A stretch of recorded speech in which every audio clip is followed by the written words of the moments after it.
Bismillahirrahmanirrahim. Assalamualaikum warahmatullahi wabarakatuh.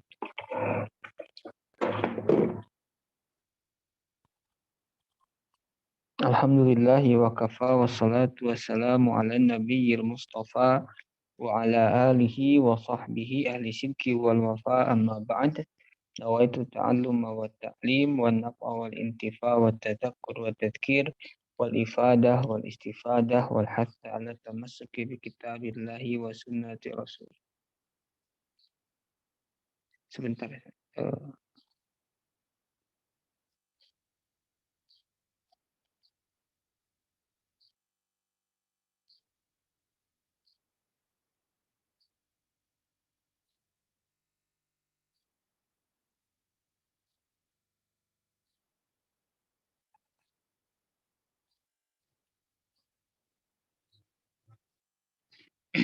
Terakhir masih tentang kias ya. Mungkin sudah selesai ya. Bab yang kelima kias, masuk bab yang keenam itu dalil mukhtalaf fih ya, dalil-dalil yang diperselisihkan atau tidak disepakati di antara ulama.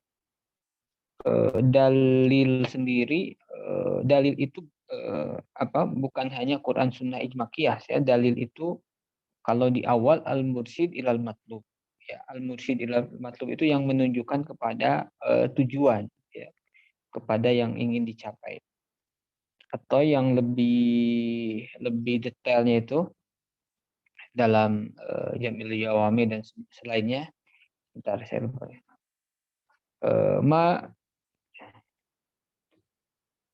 Allah sallallahu Muhammad. Ada yang ingat ta'rif dalil yang lain?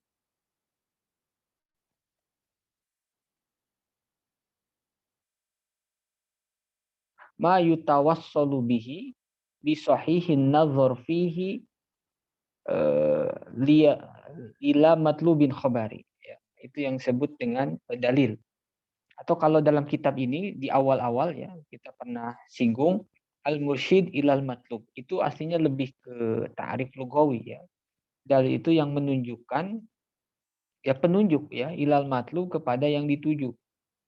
Nah, kalau lebih teknisnya lagi, yang disebut dengan dalil itu ma yutawassalu bi sahihin nazar fihi ila matlub khabari ya. Ma sesuatu apapun itu yutawassalu akan sampai ya, bi sahihin nazar, dengan cara berpikir yang benar, ila matlubil khabari, kepada satu tujuan ya.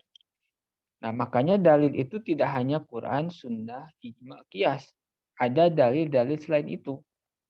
Kalau Quran, Sunnah, atau Ijma ya, itu lebih kepada masadirul ahkam. Atau sumber dalil dalil dari sekian banyak dalil. Ya. Karena dalil sendiri, sebagaimana ta'rif para usuli, ma yutawassalu bihi bi sahihin nazar fihi ila matlub khabari. Sesuatu yang menyampaikan kepada tujuan bi sahihin nazar, ketika berpikir dengan benar ya. Ketika berpikir tidak benar, tidak akan sampai kepada tujuan. Ya sama ketika kita melihat beberapa petunjuk, ketika kita membacanya benar, ya, petunjuk jalan, penunjuk arah, ketika membacanya benar sampai kepada tujuan, ketika memahaminya salah, membaca petunjuk jalannya salah, maka tidak sampai kepada tujuan. Ya. Jadi dalil itu ma yutawassalu bi sahihin nazar fihi ila matlubin khabari. Ya. Kemudian dalil itu ada yang muttafaq alaih, ada yang mukhtalaf alaih. Ya, makanya ini ketika seseorang mengatakan mad dalil, apa dalilnya? Maka agak sulit aslinya kalau kita menjawab kepada orang awam ketika menanyakan dalil. Karena bagi orang awam itu dalil itu yang penting mansus, tertera tekstual, disebutkan secara gamblang. Ya, padahal kalau lihat cara usuliyin, dalil itu ma yutawassalu bi sahihin nazar fihi ya.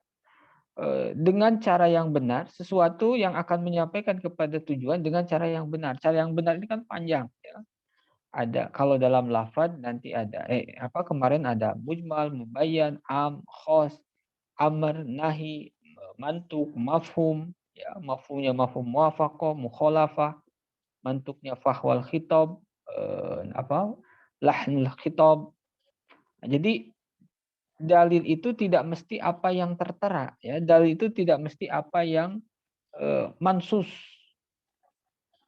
Makanya bagi orang awam ketika menanyakan dalil sebenarnya agak sulit menjawab eh, ketika kita akan menggunakan cara usuliyin. Ya, karena orang awam kadang pahamnya dalil itu apa yang hadisnya jelas, Qurannya jelas, mana dalilnya. Maksud orang awam mana dalilnya itu tertera secara sorih, padahal tidak seperti itu, ya. Kalau dalil harus sorih semuanya akan sedikit sekali mengcover berbagai permasalahan, dan para ulama tidak menyempitkan seperti itu, ya. Makanya al-fad itu begitu banyak penunjukan maknanya, bisa dengan mantuk, bisa dengan mafhum, kemudian ada am, ada khos, itu begitu luas. Makanya dulu ada Syekh dari Saudi, Syekh dari Madinah itu Syekh Hamid Akram Al-Bukhari, ketika beliau mengajar Sahih Bukhari, ya, daurah Sahih Bukhari, ada yang bertanya, "Mad dalil ya Syekh?" Itu Syekhnya agak marah. "Anta ta'rif dalil? Ma huwa dalil?" Jadi orang nanya dalil, jangan dulu, ketika orang menggunakan dalil dia paham nggak apa itu dalil, ya. Kalau nggak nyambung, itu dijawab pun nggak nyambung nanti. Makanya dalam istilah madhab, ya, dalam istilah madhab, al-a'immah al-mujtahidin dalilun alal awam. Jadi nasul imam dalilun alal awam. Nasnya para a'immah itu menjadi dalil bagi orang awam. Orang awam suruh jangankan mencari dalil, mengenal dalil pun masih sulit. Ya, maka kalau di kalangan madhab itu yang jadi dalil itu nasul imam. Ya, yang menunjukkan hukum itu ya nas imam, teks-teks atau ijtihad para a'immah, ya. Bahkan yang lebih sempit lagi ke sini adalah imamnya sendiri. Kalau imamnya melakukan itu jadikan dalil, tidak melakukan tidak menjadikan dalil, ya. Nah, ada dalil yang kembali, ada yang muttafaq alaih, ada yang mukhtalaf. Ya, muttafaq itu ya Quran, sunnah, ijma, qiyas. Ada yang mukhtalaf. Nah, di sini yang ketujuh, al-babu sadis fil adillatil mukhtalafi fi. Ya, dalil-dalil yang mukhtalafiha, yang tidak disepakati oleh para a'immah. Ada kalau yang muttafaq itu muttafaq alaiha, ya, pakai ala. Kalau mukhtalaf fiha. Ya, kalau yang ingin lebih detail ada kitab namanya Asarul Adillah Al-Mukhtalafi, Al-Asarul Adillah Al-Mutalafiha, atau gini judulnya, Adillatul Mukhtalafiha wa Asaruha fil Fiqhil Islami. Itu karangan Dr. Mustafa Dib Al-Bugha. Ya, itu disertasi di Al-Azhar Asy-Syarif. Bukunya cukup tebal, ya, sudah dicetak. PDF banyak, ya. Al-Adillah Al-Mukhtalafiha wa Asaruha fil Fiqhil Islam. Ya, Mustafa Dib Al-Bugha. Mustafa Dib Al-Bugha ini orang Suriah tapi mengajar di di Urdun, Yordan. Dan Mustafa Dib Al-Bugha ini faqih Syafi'i yang banyak mensyarahi kitab-kitab fikih Syafi'i tapi syarahnya dengan dalil, dengan hadis, ya. Mulai dari Safinatun Najah, mulai di Safinatun Najah itu kan rata-rata syarahnya tafri'ul masail. Tapi kalau Mustafa Dib Al-Bugha itu memberikan dalilnya. Jadi semua produk ulama itu bukan nirdalil, semuanya berdasarkan dalil. Ya, tentu dalil yang dihadirkan pun tidak seluruhnya. Kalau seluruhnya akan sangat sangat panjang sekali, ya. Kemudian Matan Abi Suja, beliau mensyarahi dengan dalilnya. Kemudian Umdatus Salik, ya, beliau memberikan syarahnya. Kemudian yang tebal Minhajut Talibin. Ini luar biasa. Ulama sekarang pun banyak yang menulis sampai tebal ya. Atau yang ke belakang itu Syekh Dr. Wahbah Zuhaili ya. Wahbah Zuhaili itu waktunya Masya Allah ya, begitu berkah. Itu ulama sekarang ya. Ulama dulu apalagi. Syekh Wahbah Zuhaili itu punya Al-Fiqhul Islam Adillah tuh. Punya berapa jilid itu ya? 11 atau 10. Punya Tafsirul Munir. Tafsir Munir itu tebal juga ya, sampai 10 jilid lebih. Kemudian Al-Qadaya Al-Fiqhiyah Al-Mu'asirah. Ya, itu begitu banyak. Belum kitab-kitab yang satu jilid. Itu waktunya ini ya, waktunya tidak ada waktu bercanda, tidak ada waktu nonton, tidak ada waktu buat HP ya. Bahkan konon Syekh Wahbah Zuhaili itu ketika di Imarat ya, kalau tidak salah di Jamiah Syariqah Sarjah, selama sekian tahun di sana beliau jarang keluar ya, kecuali ngajar. Sisanya mengerjakan dari pagi sampai malam. Jadinya tafsir Munir. Tafsir Munir itu konon ya dikerjakan atau berhasil ditulis selama beliau ada di Uni Emirat Arab ya, di Jamiah Syariqah kalau tidak salah. Syekh Muhammad Hasan Hitu penulis kitab ini, itu pun dalam sebuah riwayat beliau itu ketika masih masa belajar, beliau membaca itu dari ba'da subuh sampai jam 11. Selain yang wajib. Pasti beliau baca dari ba'da subuh sampai jam 11 sampai jam 12. Jadi sehari itu hampir berapa jam kata beliau ya? Hampir 12 jam, 13 jam untuk membaca. Nah, itu gila baca semuanya. Karena kalau sudah merasakan nikmatnya, nggak ada yang lebih nikmat dari membaca. Makanya beliau itu punya ensiklopedi fikih Syafi'i. Konon banyak diceritakan.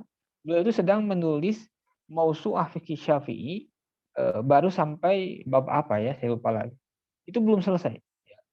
Dan belum selesai pun katanya sudah hampir 12 jilid atau berapa? 12 jilid atau 10 jilid. Itu Mausu'ah fikih Syafi'i. Itu kalau jadi mungkin Allahu alam ya, akan sama mirip-mirip dengan majmu'nya Imam An-Nawawi. Ya, majmu' Imam Nawawi itu kan baru sampai awal-awal bab buyu, bab jual beli. Beliau meninggal, jadi belum sempat menyelesaikan. Lalu diselesaikan oleh ulama-ulama setelahnya. Jadi kalau ada majmu' yang khatam sampai akhir bab, itu dilanjutkan oleh ulama setelah Imam Nawawi. Ya. Ada dua kalau tidak salah setahu saya. Yang pertama Muhammad Najib Al-Muti'i dari Mesir. Ya, Muhammad Najib Al-Muti'i, beliau melanjutkan. Satu lagi siapa ya? Kalau nggak salah ada dua. Nah, adilah muhtalafi ma sabaqa dzikruhu, kita masuk ke matanya. Ma sabaqa dzikruhu fil kitab was sunnah wal ijma wal qiyas innama huwa fil adillah al muttafaq 'alaiha bainal ulama. Ya. La khilafa li ahadin minhum fiha. Apa yang telah disebutkan di atas ya, dari mulai kitab, sunnah, ijma, qiyas, semuanya dalil yang disepakati para ulama. Tentu ulama al-mu'tabarah. Nah, bagaimana dengan Ibnu Hazm? Ya, Ibnu Hazm atau Imam Daud al-Zahiri yang lebih dulu itu tidak menerima apa namanya? Tidak menerima qiyas. Tapi makanya terjadi perbedaan pendapat. Apakah qaul Imam Ibnu Hazm itu yu'taddu fil ijma' atau la yu'tad? Dianggap tidak perkataannya ketika dalam masalah ijma' atau tidak. Artinya ketika mujtahid lain sepakat, lalu ada seorang Ibnu Hazm tidak sepakat. Apakah ketidaksepakatannya ini menggugurkan kesepakatan ulama yang lain sehingga ijma' la yanaqid, ijma'nya tidak terjadi, atau yanaqid ya, atau berpengaruh atau tidak berpengaruh. Artinya Ibnu Hazm mau sepakat tidak sepakat dengan kesepakatan ulama lain di masanya itu tidak mempengaruhi ijma yang ada. Jadi ijma tetap berjalan meskipun Ibnu Hazm berbeda pendapat. Ya, karena salah satu poin penting dalam istinbatul ahkam, dalam dalil itu kias tidak dianggap, tidak diterima oleh Ibnu Hazm Al-Zahiri, ya, Ibnu Hazm Al-Zahiri. Namun meski begitu Ibnu Hazm itu punya kitab-kitab karya-karya yang banyak dipuji oleh banyak ulama, ya. Al-Muhalla. Al-Muhalla itu dalam masalah fikih berapa jilid, ya? 8 atau berapa atau 10. Itu banyak dipuji, ya. Karya beliau Muhalla itu karya yang sangat baik. Kemudian beliau punya Al-Fisal fil Milal wan Nihal.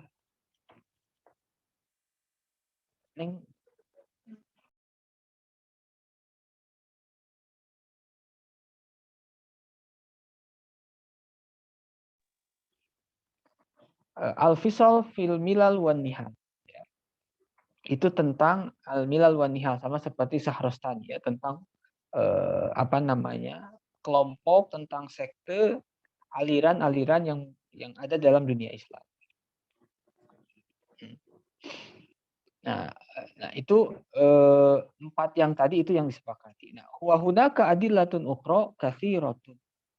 Dan di sana ada dalil-dalil lain yang banyak, ya. Mukhtalaf fiha, dan diperdebatkan, artinya tidak disepakati. Ada yang mengatakan sebentar, ya.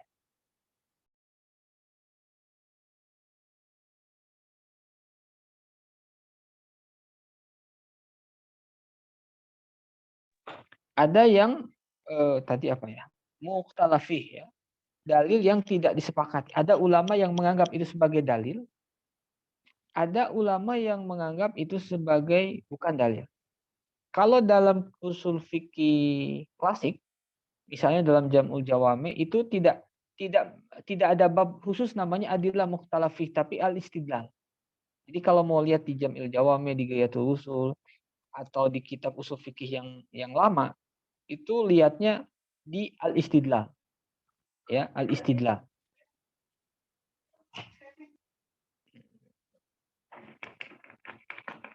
Sebentar, ya.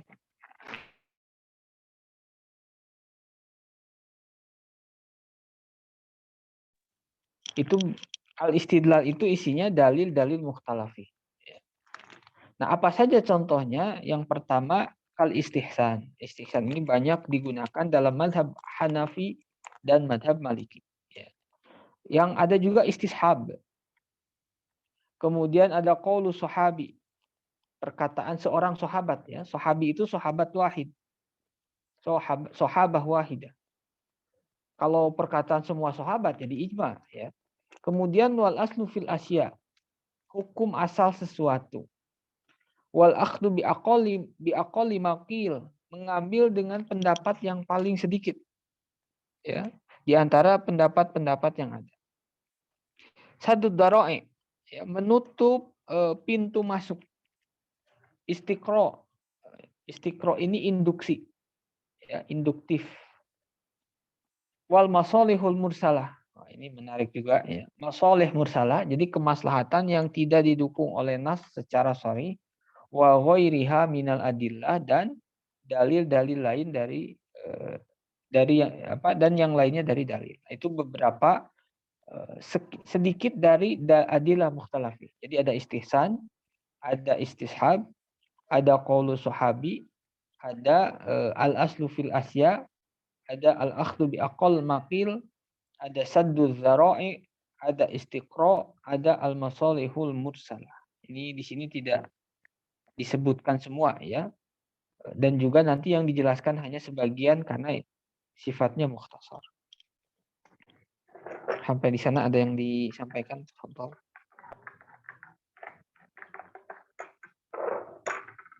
Kalau ada yang ditanyakan, disampaikan.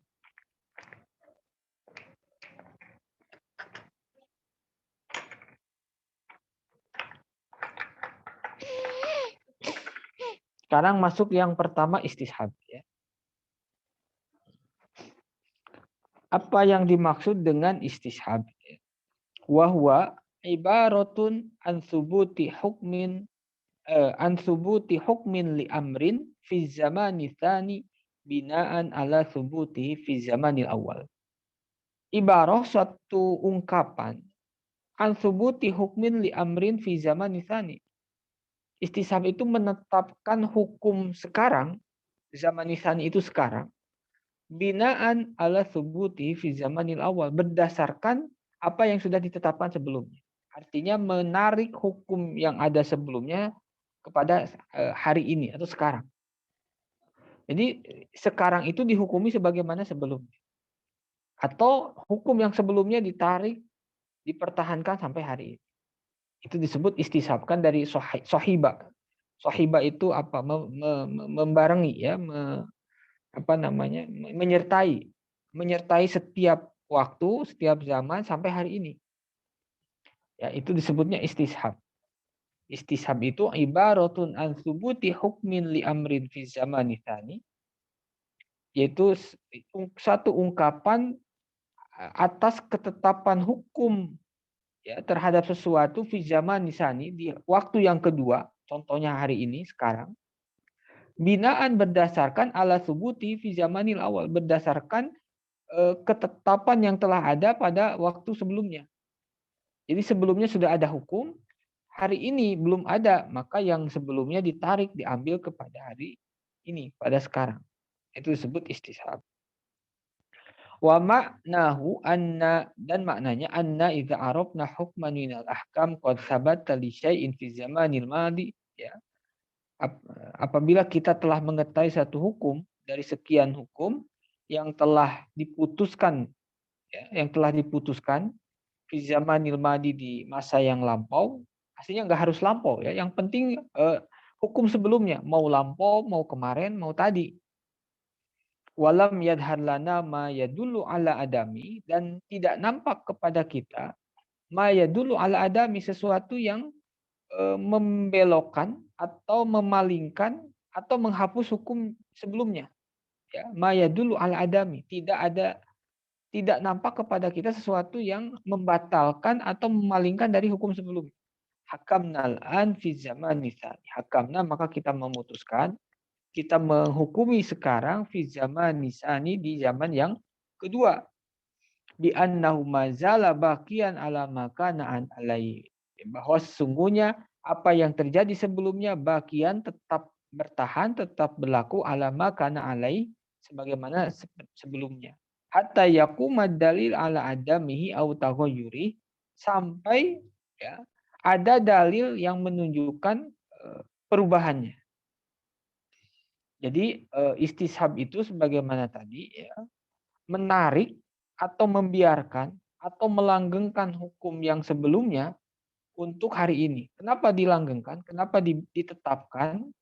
Karena tidak ada dalil lain yang menunjukkan amandemen, ya, tidak menunjukkan pembatalan hukum yang sebelumnya. Ketika tidak ada dalil yang menunjukkan bahwa hukum sebelumnya batal, maka tetap berlaku sampai hari ini. Itu disebut dengan istishab.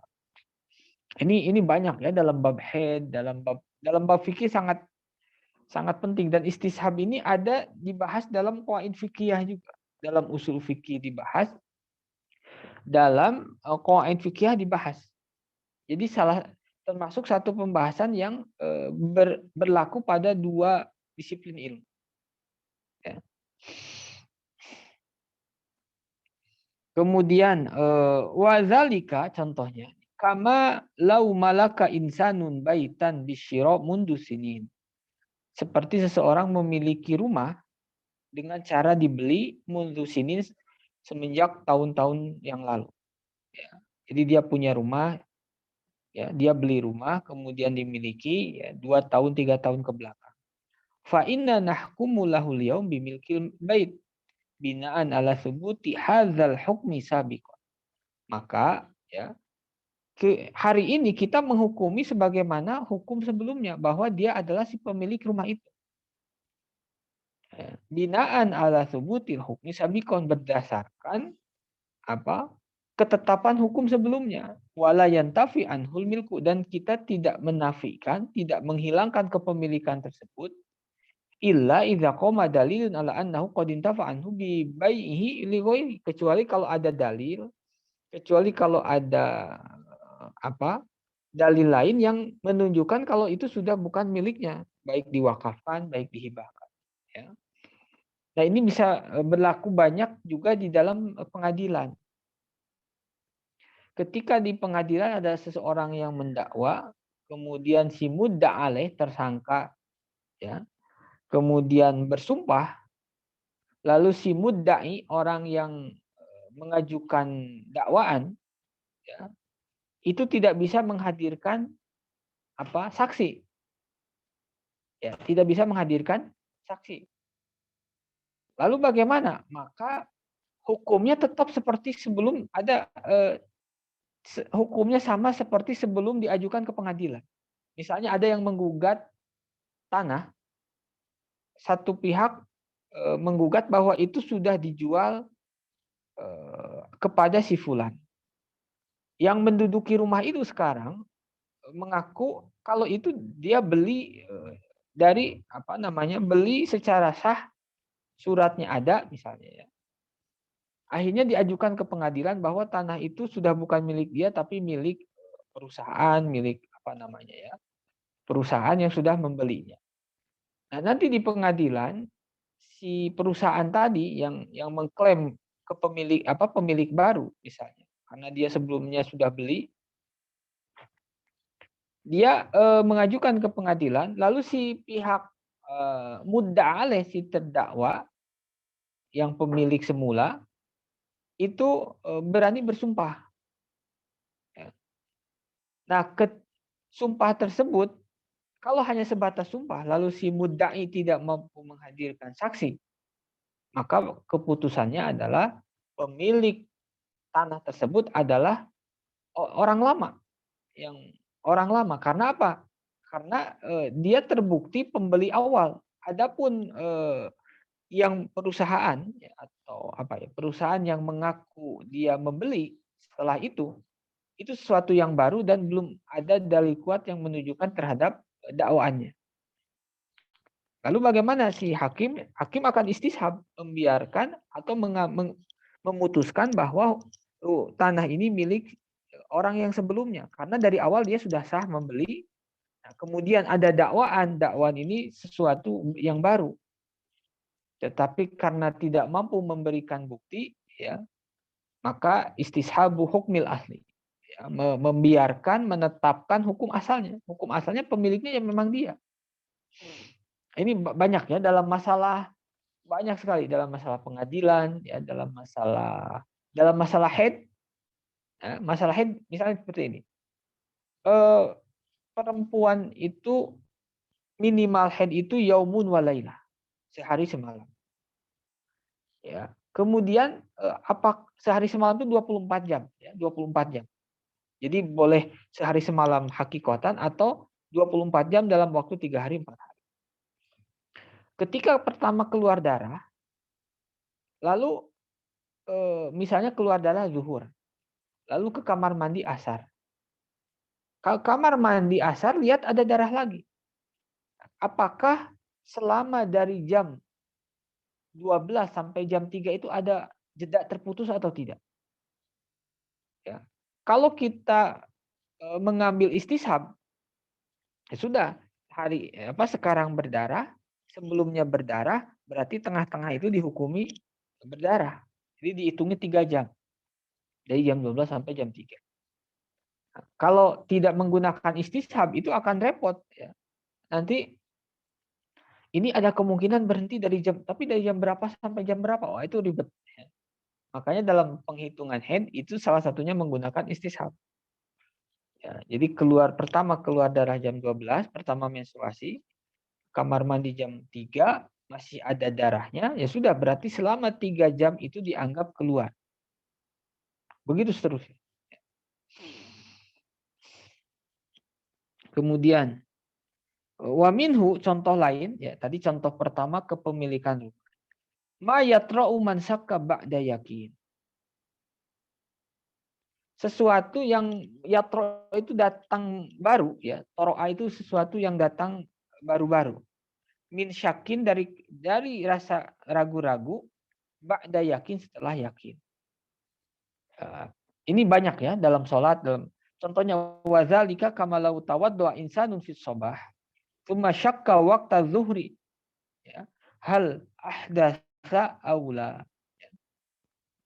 Orang wudu pada waktu subuh. Yakin dia sudah wudu subuh, kemudian sholat subuh. Nah, setelah itu summa syakka waqta zuhri hal ahdatsa aula. Lalu waktu duhur dia ragu-ragu apakah sudah hadas atau tidak.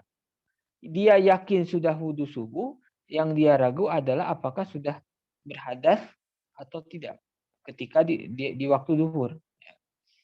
Lalu bagaimana? Fa innana nahkumu lahu bil wudu'il an binaan ala yakinin bisubutihi fi zamanil awal wa syakkul hadits la yu'athir fi hadzal yaqin. Ya.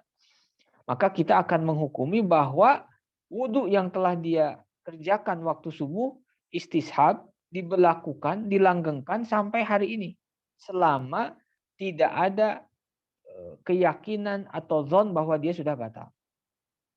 Dia baru syak. Batal tidak. Nah, itu syak, ragu. Selama ragu, maka yang yakin itu tidak bisa dikalahkan dengan ragu. Itu disebutnya istishab. Istihabul yakin. Istishabul wudu. Al-mutayaqqan alaih. Melanggengkan hukum wudu yang telah yakin dikerjakan sampai duhur. Kan, kemudian menyingkirkan syak. Karena syak sangat lemah. Beda dengan zon. Nanti kalau zon itu bisa. Ya. Oh tadi udah kentut. Ya. Nah, itu salah satu contoh. Wahwa al-mu'abbar anhu, dan model seperti barusan itu biasa disebut atau diistilahkan al-mu'abbar anhu itu atau diungkapkan bistishabil asli, dengan mengistishab hukum asal. Contoh seperti tadi ya, asalnya itu rumah tersebut milik Pak Umar. Istishabul asal. Watarhu syak, atau istishabul asal itu asalnya dia itu yakin sudah wudu. Ya, jadi nama lain istishab seperti barusan disebut istihabul asal. Watarhu syak, dan menyingkirkan keraguan, wa baqa'u ma kana ala ma kana alai, dan membiarkan makana apa yang ada sebelumnya ala ma kana alai, seperti yang ada sebelumnya. Ya, membiarkan hukum sebelumnya yang sudah punya wudu ala ma kana alai, seperti kondisinya seperti itu, seperti sedang wudu. Nah, makanya kaidah ini mirip dengan kaidah yang ada di dalam usul qawaid fikih ya. Ya, jadi dalam fikih, usul fikih ada kalanya kaidah yang mirip, ada yang yang beririsan.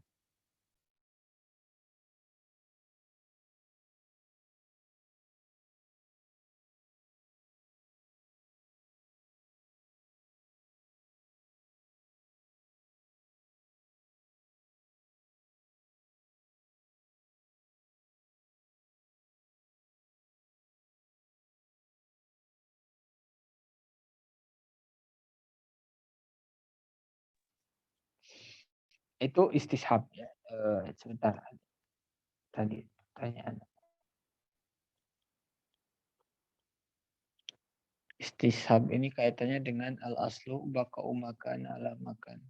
Iya, iya itu sangat sangat nyambung ya, baqa'u makan ala makan.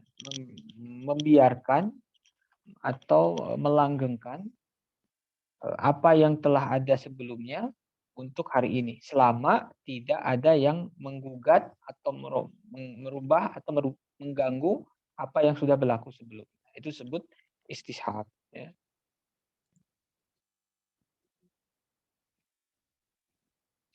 Nah, lalu bagaimana istishab? Wa amma istishabul asli inda adami dalil asyar'i fahuwa hujjatun indal jami. Ya.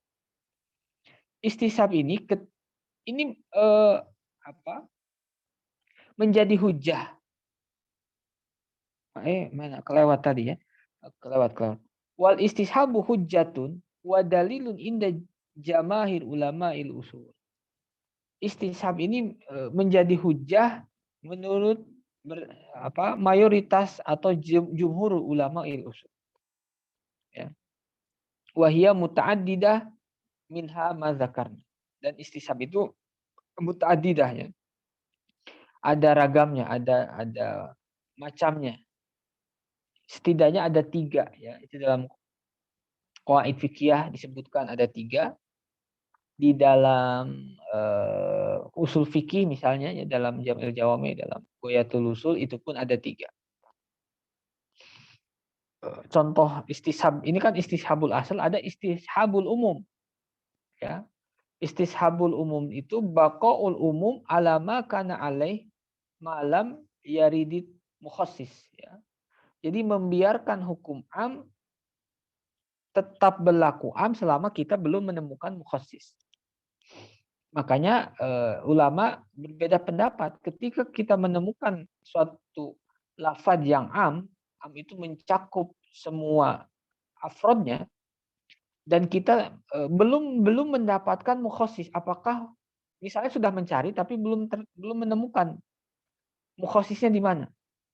Apakah kita mengerjakan yang am malam yadulla mukhassis atau kita tidak mengerjakan dulu, tidak mengamalkan dulu sampai kita mendapatkan mukhassis. Nah, kalau di banyak jumhur itu baqaul umum alal umum dulu ya. Biarkan umum ya tetap umum selama kita belum menemukan mukhassis. Berarti kita mengamalkan umum dulu. Sambil berjalan ya, seiring pencarian dalil ternyata ada mukhassis.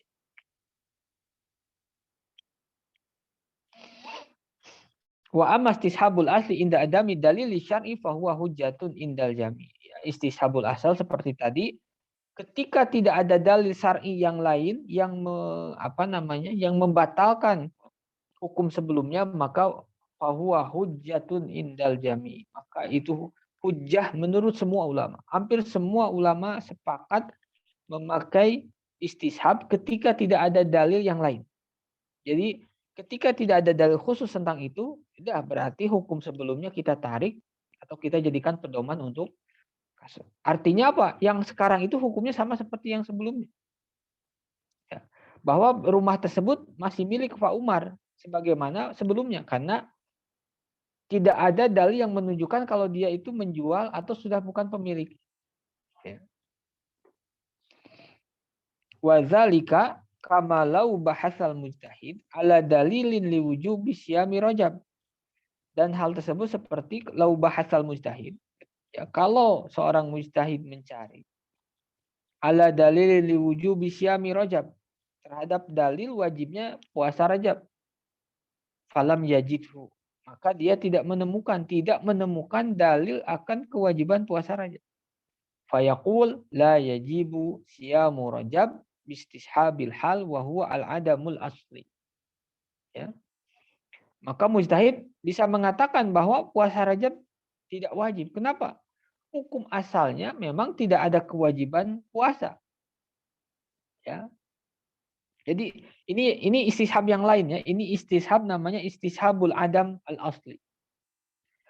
Asal itu kan tidak ada zimmah. Asal itu tidak ada taklif. Jadi ketika ada taklif kita harus memastikan dalilnya ada atau tidak.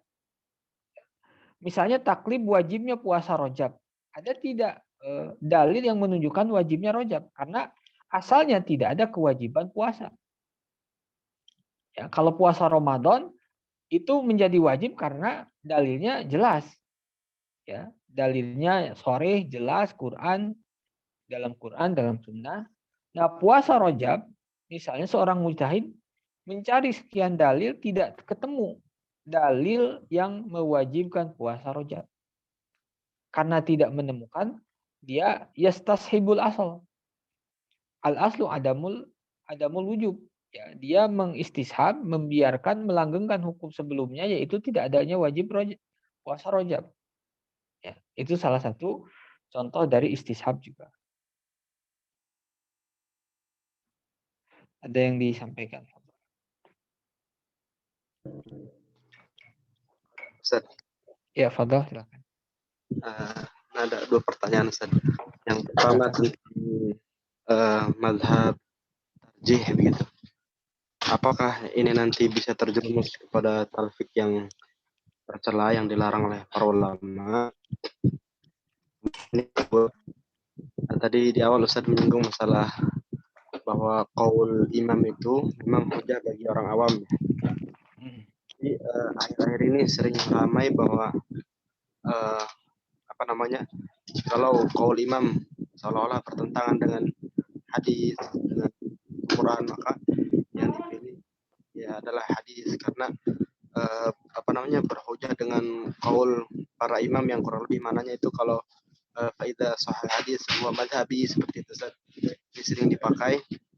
Ya, tanggapannya, cara menanggapinya gimana kita menyikapinya? Coba.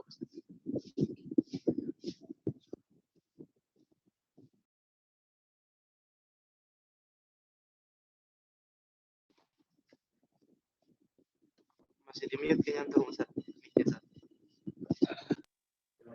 Ini harus menjadi tradisi kita ya dalam apa namanya, dalam berdiskusi, di dalam atau di dalam berkomentar ya, dalam mengkritik adalah memahami terlebih dahulu makna dari satu ungkapan. Salah satunya idza shahal hadis bahwa madhabi. Apabila hadis itu sahih maka madhab itu adalah madhab.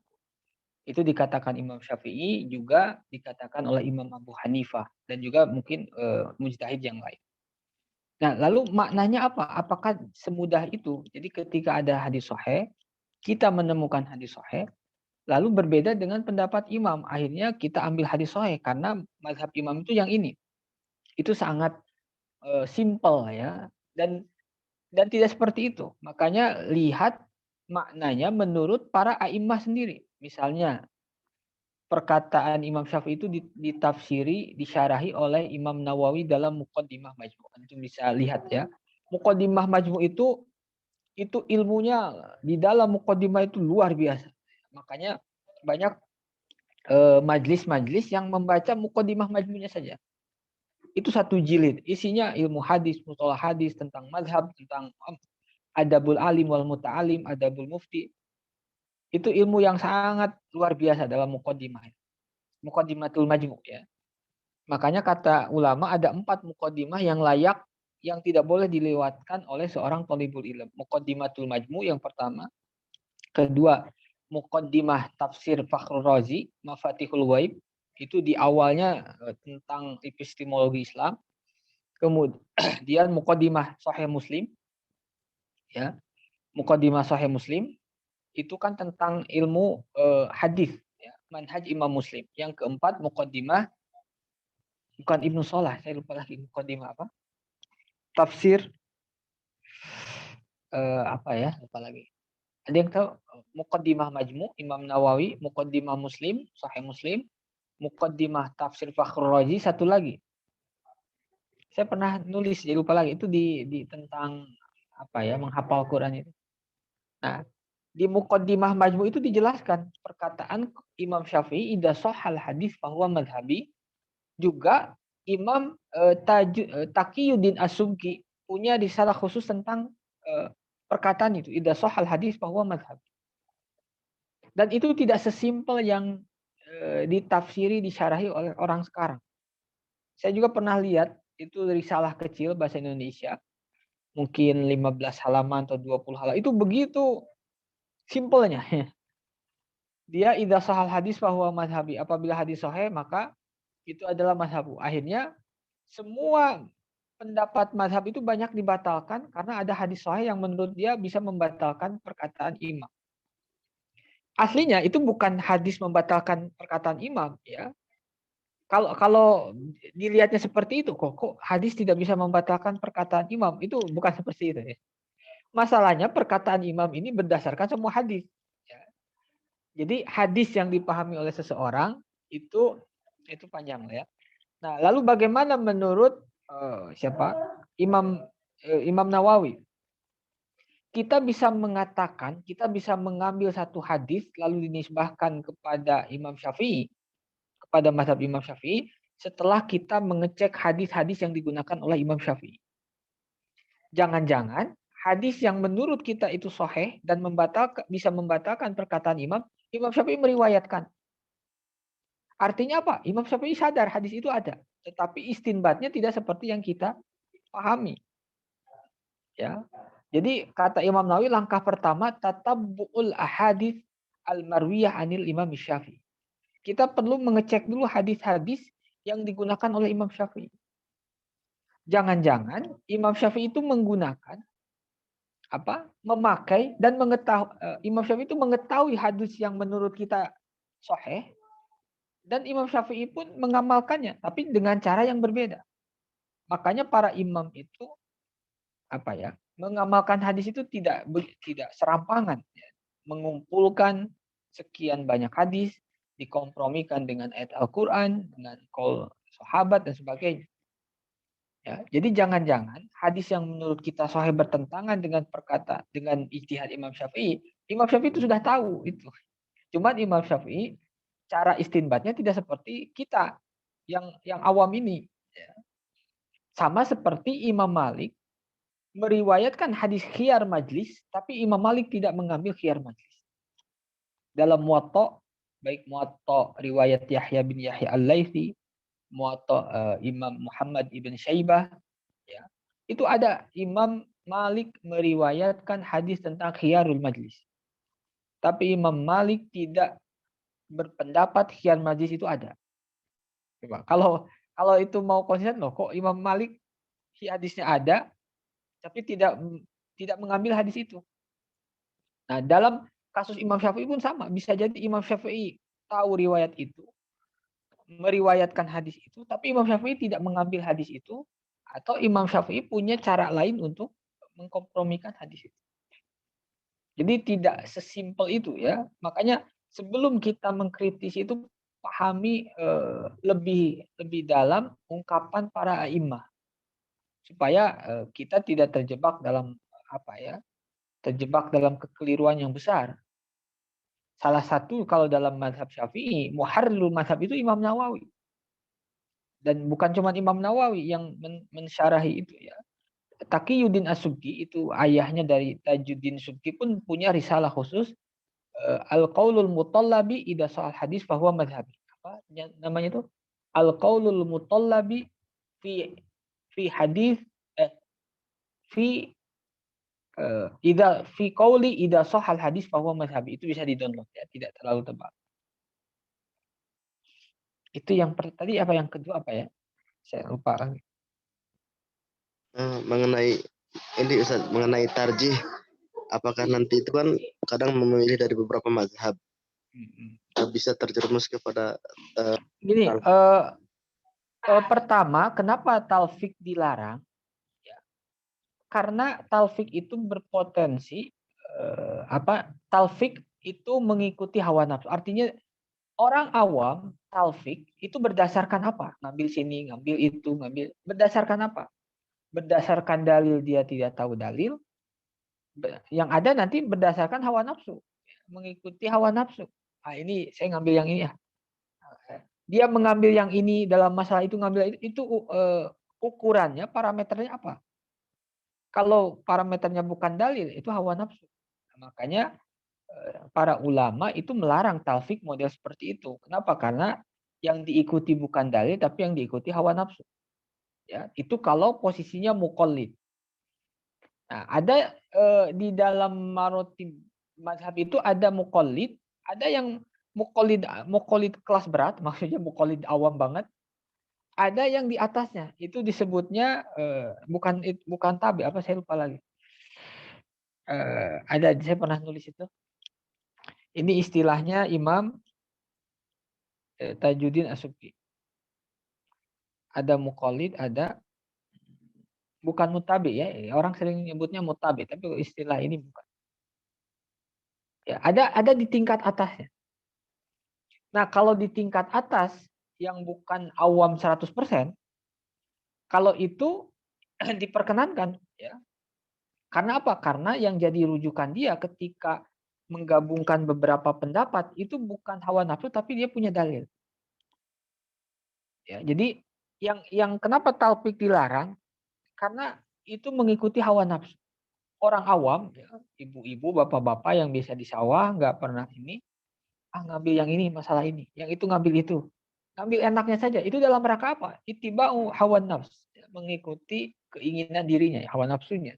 Itu kan bertentangan dengan ibadah, bertentangan dengan Islam.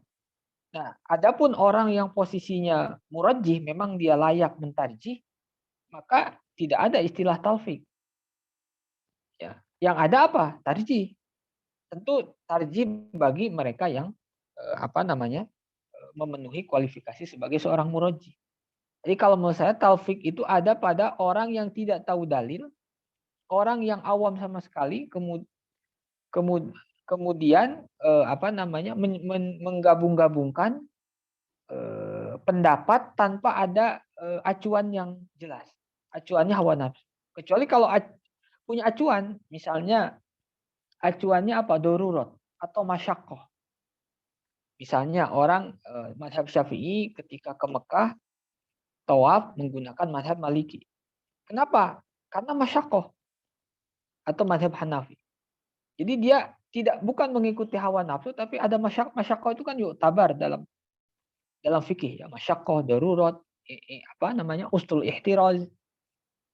Nah, kalau seperti itu diperbolehkan. Ya, diperbolehkan dan itu banyak dipraktekkan oleh para a'immah mazhab sendiri. A'immah itu di bawah para mujtahid mutlak ya. Itu banyak ya.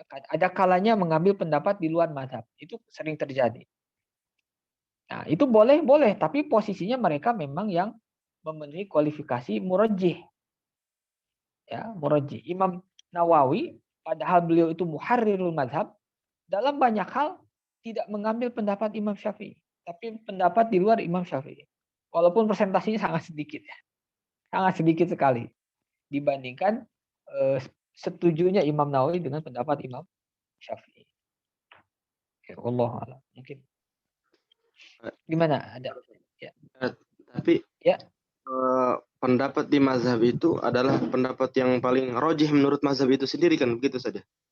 Maksudnya gimana? Ya, misalkan pendapat di Imam Syafi'i misalkan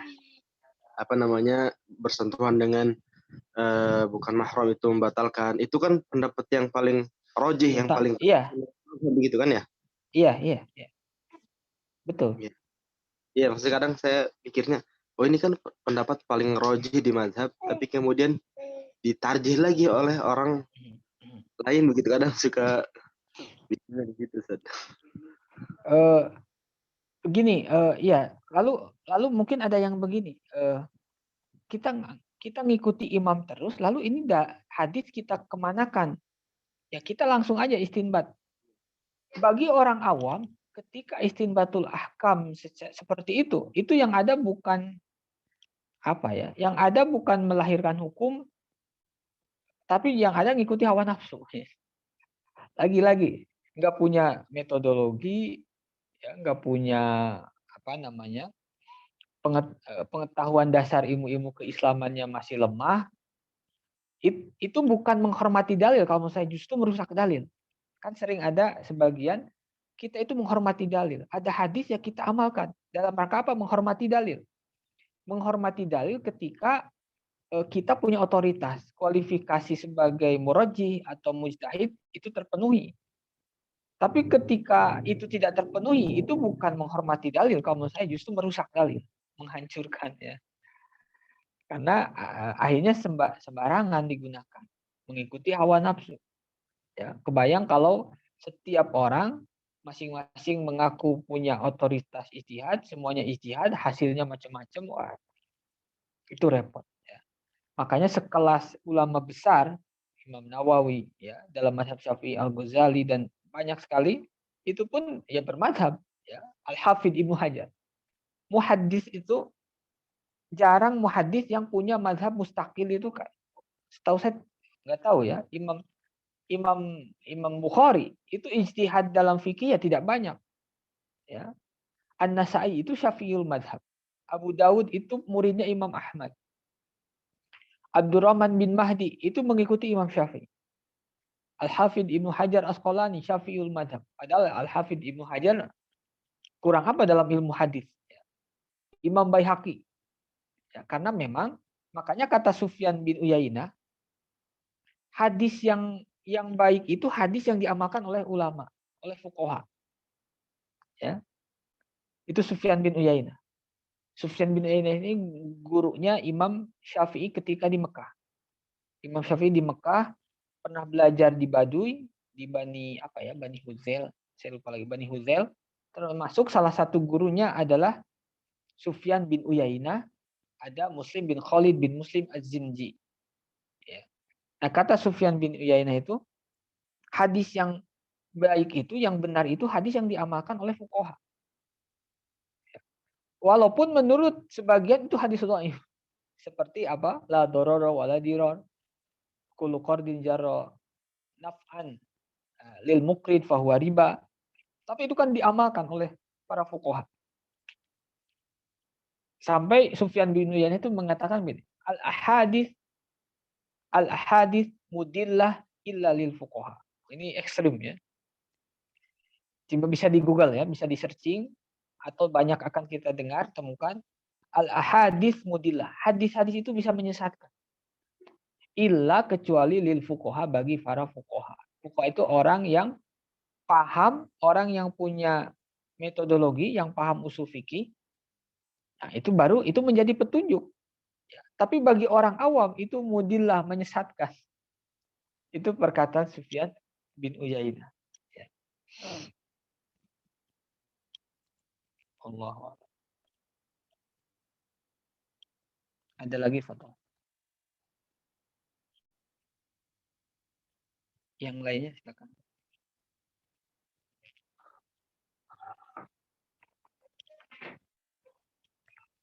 Nanti bisa di-download. Itu bagus kalau ada majlis baca majmu ya. Mukadimahnya saja, tapi itu bisa 6 kali pertemuan, 7 kali ya. Apalagi kalau mau dijelaskan lebih panjang itu bisa lama. Nah, kalau ada waktu baca ya. Gini, kadang kalau baca sendiri itu nggak hatam, sulit ya kalau sendiri itu. Biasanya hatam itu kalau dibaca rame-rame.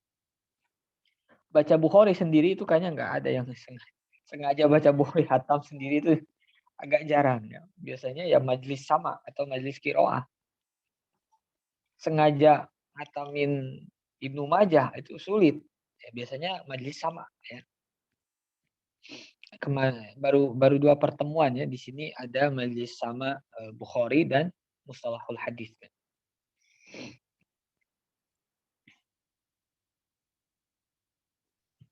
Apa Ustaz? Nanti itu di-sharein Ustaz online yang kemarin Ini sedang diusahakan ya, mudah-mudahan minggu depan atau minggu depannya lagi sudah bisa ditayangkan ya. Baik. Jadi dalam baca kitab hadis itu ada 3 metode ya. Kalau kita lihat gaya di Hijaz zaman dahulu. Hijaz itu Mekah, Madinah, dan Yamamah. Itu ada 3 cara baca kitab hadis. Ada yang sardan. Sardan itu baca cepat, tanpa taklik, tanpa syarah, tanpa menjelaskan rijal. Targetnya apa? Selesai dibaca, simak kepada syekh. Itu biasanya banyak digunakan oleh muhadis mutaakhir ya. Al-Hafidz Ibnu Hajar Asqalani itu katanya sampai 3 hari atau 4 hari menghatam, membaca Sahih Muslim di depan gurunya, membaca dan mendengar ya tentu. Itu karena apa? Kalau mau syarah satu-satu itu bisa sampai berapa tahun ya. Ada cara yang kedua dalam membaca itu, baca cepat tapi ada sedikit komentar ya. Komentar di rijal hadis, komentar di matanya. Nah, itu yang agak banyak sekarang diamalkan. Jadi baca cepat, tapi ketika ada hadis-hadis yang perlu dikomentari, komentari. Ketika ada rijalul hadis atau sanad hadis yang perlu dikomentari, dikomentari. Ada yang cara ketiga ini cara tahqiq ya. Cara seperti membaca kitab fikih. Kitab fikih itu kan diterangkan harfan-harfan ya. Fikih-fikih Fathul Mu'in, Minhajut Thalibin ya. Satu huruf, satu kalimat itu bisa berpengaruh terhadap yang lain. Nah, itu cara yang ketiga, tapi itu mungkin tidak banyak ya yang mengamalkan seperti itu karena waktunya akan lama. Setahu saya itu di Jakarta itu Ustadz Hakim Abdad ya.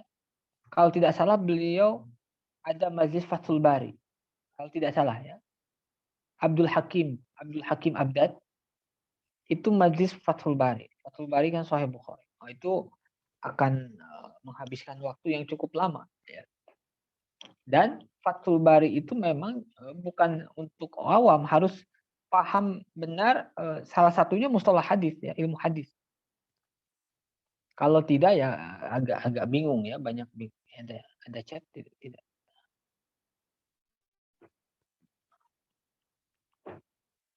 Dalil untuk orang awam adalah kiainya. Apakah perbuatan kiai juga sebagai dalil? Ini aslinya dalil tadi itu ya, kiai atau kalam imam itu bukan dalil bermakna hakiki ya, itu dalil majazi. Kalau dalil hakiki yang disebutkan dalam usul fikih. Tapi karena ini tidak bisa diakses orang awam, maka kita mengikuti para ulama. Ya, al ulama warasatul anbiya, atau fasalu ahla dzikri in kuntum la ta'lamun. Ya. Pertanyakanlah ahla dzikri kepada orang yang tahu in kuntum la ta'lamun. Dan memang kewajiban berfatwa, kewajiban ijtihad itu bukan fardu ain, itu fardu kifayah. Bahkan kalau semua orang diwajibkan mempelajari hadis secara serius, itu malah bukan baik, itu malah jadi buruk. Karena apa? Roda kehidupan akan tersendat ya, nggak ada yang ngurusin peternakan, tidak ada yang mengurusi produksi, ya, tidak ada yang semuanya bagi-bagi. Maka kata Naqib Al-Attas, yang namanya fardu ain ini layak diketahui semua orang karena itu kebutuhan semua orang. Tapi ilmu fardu kifayah tidak layak bagi setiap orang. Ada yang layak, ada yang tidak layak. Ya, orang yang senang dengan matematik, ya sudah, dia dalami matematik. Dengan usul fikih, dengan hadis, ilmu hadis, dia nggak terlalu senang. Ya sudah, maka yang baik bagi dia itu matematik. Ya, justru kalau dia senangnya matematik dipaksa, itu menjadi tidak baik. Ya, akhirnya matematik yang harusnya bisa dikuasai oleh umat Islam akhirnya lepas karena dia berpindah kepada yang lain. Ya, nah, semacam ijtihad, semacam istinbat, ya, semacam ifta, mufti, itu fardu kifayah. Tidak semua orang wajib dan tidak semua orang pantas. Ya, dan tidak semua orang baik. Ya sama seperti fardu kifayah yang lain, jadi polisi. Tidak semua orang layak jadi polisi, tidak semua orang pantas jadi polisi. Ya. Bisa jadi yang tidak, bagi saya atau yang lain itu tidak pantas jadi polisi. Ya. Itu karakter fardu ain. Jadi kalau dalil perbuatan kiai atau ulama itu dalil dalam arti bukan dalil hakiki ya, tapi dalil majazi. Karena apa? Karena orang awam tidak punya akses terhadap Quran. Kalau membaca iya, tapi untuk memahami, menafsiri kan tidak punya istinbat ahkam. Maka ada jalurnya melalui ulama. Ya. Dan itu sangat sangat otoritatif ya. Al ulama warasatul anbiya. Justru penjagaan syariat itu melalui para ulama. Ya. Kalau tidak ada ulama, setiap orang berhak menafsiri, itu kacau. Ya. Akan sangat kacau. Allah.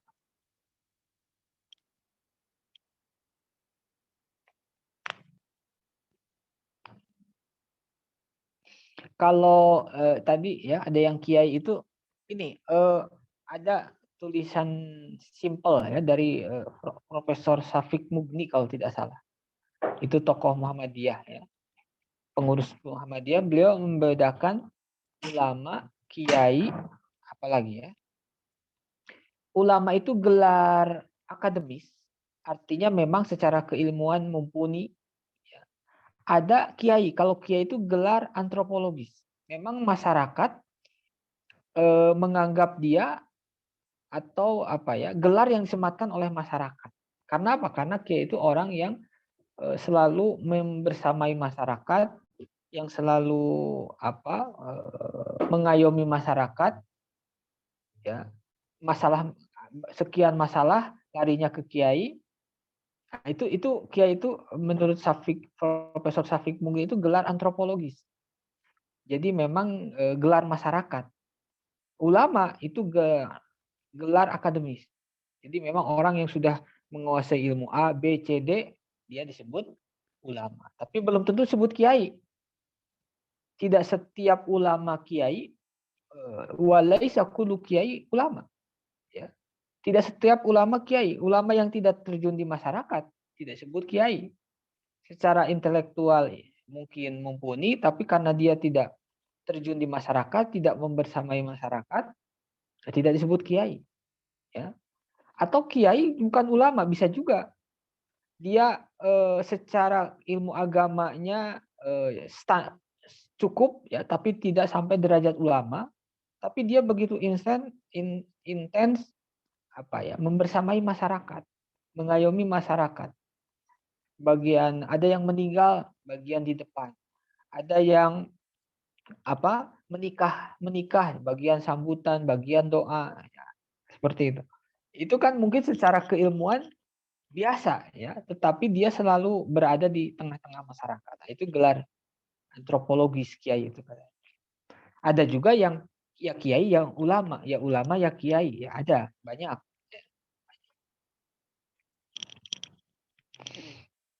Nah, kata Prof. Safik Mugni, salah satu yang langka sekarang di Muhammadiyah itu kiai, walaupun ulama banyak. Ya, kalau dulu di Muhammadiyah itu ada Kiai Fakhrudin AR ya, Fakhruddin AR. Ada banyak ya kiai-kiai di Muhammadiyah. Nah, sekarang ke sini agak jarang. Nah, kayak Kiai Fakhruddin AR itu kan dia membersamai masyarakat, terjun di masyarakat, ya, mengayomi masyarakat, makanya disebut kiai. Sekarang di Muhammadiyah ya ulama banyak, tapi tidak disebut kiai karena memang tidak mengayomi masyarakat. Nah, yang jadi masalah ada yang tidak aktif membersamai masyarakat disebutkan kiai. Sekarang kan istilah itu begitu gampang ya, kiai, ulama, apalagi. Padahal dia tidak terjun di masyarakat, tidak intens membersamai masyarakat, ya. Tapi digelari kiai, ya, itu mungkin ini ya fenomena baru. Wallahu a'lam.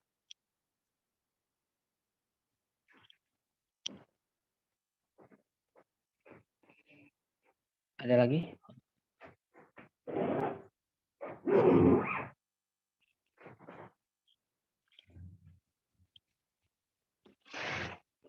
Nanti bisa dilihat tulisannya Profesor Safik Mugni ya, tentang ulama, kiai, apalagi saya lupa. Itu di website muhammadiyah.org ya kalau tidak salah ya.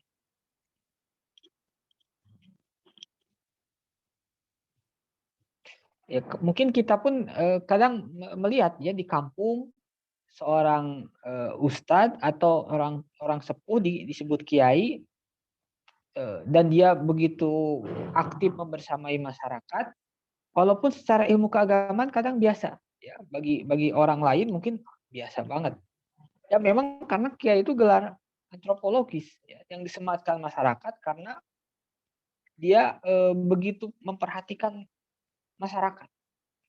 Dan kalau menurut saya itu yang berperan besar menyebarkan Islam dan di tanah air.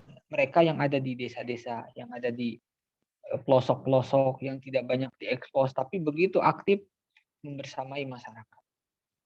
Itu luar biasa ya peran para dai, para kiai di kampung-kampung itu berhasil menyebarkan Islam, menjaga Islam, dan juga berhasil menjaga dari peperangan ya. Kalau saya itu salah satu, menjaga dari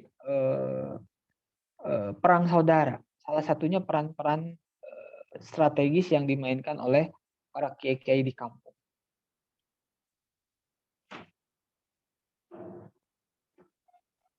Wallahu a'lam. Ketika sudah lulus pesantren jadi diangkat oleh gurunya. Oh iya. Bisa jadi ya. Iya. Kalau dulu itu almarhum Allah yarham siapa namanya? Ustadz Arifin Ilham. Beliau pernah menceritakan gurunya di Banjar. Itu gurunya itu dari subuh sampai malam semuanya untuk masyarakat. Jadi subuh ngajar santri, nanti pagi keluar pengajian di masyarakat, terus nanti duhur, asar di masyarakat lagi, malam ngajar lagi. Tiap hari seperti itu. Itu diceritakan. Memang hidupnya untuk dakwah dan untuk masyarakat. Nah itu peran-peran seperti itu tidak didapatkan ketika kita masuk kampus ya. Karena di kampus itu tidak diarahkan ke sana. Kampus itu mengarahkan, apalagi kampus pendidikan kita hari ini ya, yang semuanya diarahkan menjadi tenaga kerja. Ya. Akhirnya yang terpikir ketika kuliah, saya bekerja di mana, bukan saya mengabdi di mana. Saya akan terjun di masyarakat di mana. Padahal di kampus itu perguruan tinggi itu Tridharma ya. Salah satunya adalah mengabdi masyarakat. Nah, di pendidikan kita hari ini itu yang ditekankan adalah dunia kerja. Jadi lulus itu kerja di mana, bukan mengabdi di mana. Itu problem lain ya, Mungkin itu sudah cukup lama ya. Wallahu a'lam bishawab. Wa'alaikum minkum. Insyaallah bisa dilanjutkan. Assalamualaikum warahmatullahi wabarakatuh. Waalaikumsalam warahmatullahi wabarakatuh.